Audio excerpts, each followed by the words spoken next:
అదేవిధంగా మన ఎంఆర్ఓ గారికి, విచ్చేసిన అధికారులకి, నాయకులకి, ముఖ్యంగా వేదిక ముందున్న నా మహిళా సోదరులకి, నిడమనూరు మండల ప్రజలకి, ప్రతి ఒక్కరికి పేరు పేరున నా నమస్కారాలు, ధన్యవాదాలు తెలియజేసుకుంటూ, ఇటువంటి కార్యక్రమంలో ఉన్నప్పుడు ముఖ్యంగా అధికారులు ఎవరైతే ఉన్నారో, మీరు ఇది పార్టీ కార్యక్రమం కాదు కాబట్టి మీరు ఈ ర్యాలీలు ఏమన్నా పెట్టడం వల్ల అధికారులు కేవలం మన మండలంలో కాదు, ఇవాళ ఇంకొక 3-4 మండలాల్లో కూడా తిరిగి అవగాహన సదస్సును చేస్తున్నారు. కాబట్టి ఇటువంటి మనం కూడా తగ్గించుకొని మన పొలిటికల్ పనులు ఏమన్నా ఉంటే దానికి చేసే హడావిడి దానికి చేద్దాం. కానీ అధికారులని మీరందరూ ఈ విధంగా వెయిట్ చేయనియొద్దు, వాళ్ళ గౌరవం దక్కించాలి. అదేవిధంగా వాళ్ళ టైంను కూడా మనం అందరం దృష్టిలో పెట్టుకోవాలని మిమ్మల్ని అందరినీ ఒకసారి గుర్తు చేస్తున్నాను. ఇప్పుడు భూభారతి చట్టం మీద అవగాహన కోసం గత 10 రోజులుగా అధికారులందరూ కూడా మన కాన్స్టిట్యున్సీలో అనేక మండలాలు మేము కూడా తిరిగినాం.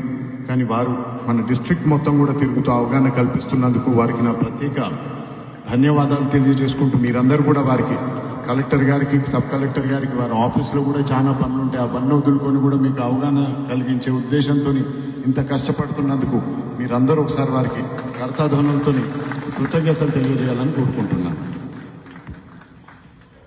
గతంలో ఉన్న ధరణి చట్టాన్ని నిలిపివేస్తూ కొత్త చట్టాన్ని తీసుకొచ్చి, అంతకుముందు ప్రజలు ఏ విధంగానైతే బాధపడ్డారో, పేద ప్రజలు కానీ, రైతులు కానీ, కుటుంబ సభ్యులతో పాటు గొడవపడ్డోళ్ళు ఉన్నారు, ఊర్లున్న గ్రామస్తులతో గొడవపడ్డోళ్ళు ఉన్నారు, అన్నదమ్ములు గొడవపడ్డోళ్ళు ఉన్నారు, గట్టు పంచాయతీ కోసం గొడవపడ్డోళ్ళు, ఎంతో తికమకగా చేసిన ఆ చట్టానికి ఏమంటారో రూల్స్ లేవు.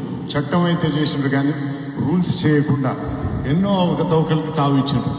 దానివల్ల ప్రజలు కాళ్ళు అరిగేలా ఎంఆర్ఓ ఆఫీస్ చుట్టూ, కలెక్టరేట్ చుట్టూ, అదేవిధంగా కోట్ల చుట్టూ తిరిగి అలసిపోయింది.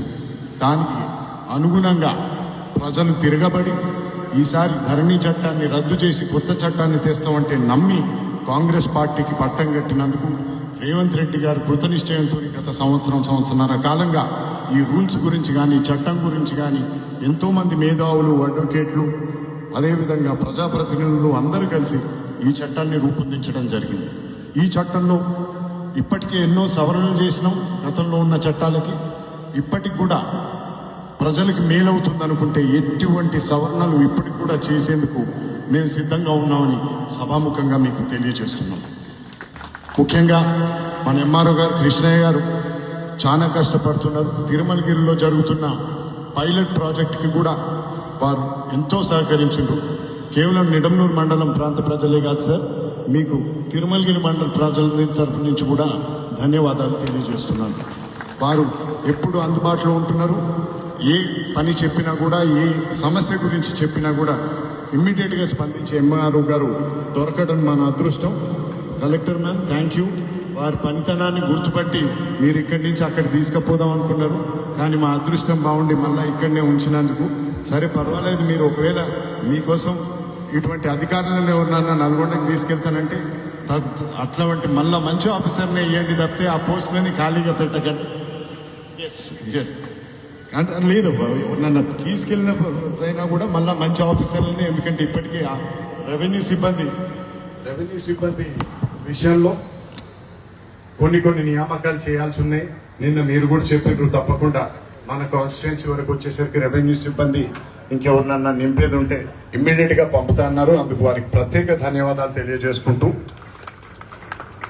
ఈ కేవలం ఒక అవగాహన సదస్సుతోని మీకు ఈ చట్టం మొత్తం మీద అవగాహన వస్తుందని నేను అనుకోవడం లేదు. మీరందరూ కూడా ఎంతో కొంత కాలం నేర్పుతుంది మీకు ఈ చట్టంలో ఉన్న రూల్స్ వాటి గురించి.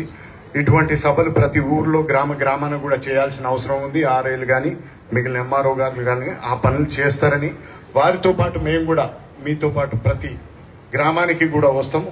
ఎటువంటి సమస్యలున్నా అప్పటికప్పుడు తీర్చేందుకు మేము మా వంతు కృషి చేస్తాము. మన ఎంఆర్ఓ గారు, ఆర్డీఓ గారు, సబ్ కలెక్టర్ గారు, కలెక్టర్ గారి వీరందరి పరిధిలోనే అన్ని సమస్యలు తీర్చేందుకు మా వంతు ప్రయత్నం చేస్తానని, నిడమనూరు మండలంలో ఉన్న ఎటువంటి భూ సమస్యలు ఉన్నా కూడా మీరు నా దగ్గర రండి, తప్పకుండా సహకరిస్తానని మీ అందరికి సభాముఖంగా హామీనిస్తూ సెలవు తీసుకుంటున్నాను. ఇదే ఊపుతోని ఇక్కడ చాలా మంది మంచిగా పొద్దున అయినా కూడా ఇంతమంది పార్టిసిపేట్ చేయడం జరిగింది. సాయంత్రం జరిగే జై బాపు జై భీమ్ జై సంవిధాన్ కార్యక్రమంలో, అదేవిధంగా ఎమ్మెల్సీ గారి సన్మాన కార్యక్రమంలో కూడా మిడన్నూరు మండలం నుంచి అత్యధికంగా పాల్గొంటారని మనస్ఫూర్తిగా కోరుకుంటూ తెలుగు తీసుకుంటాం. Thank you sir, thank you very much.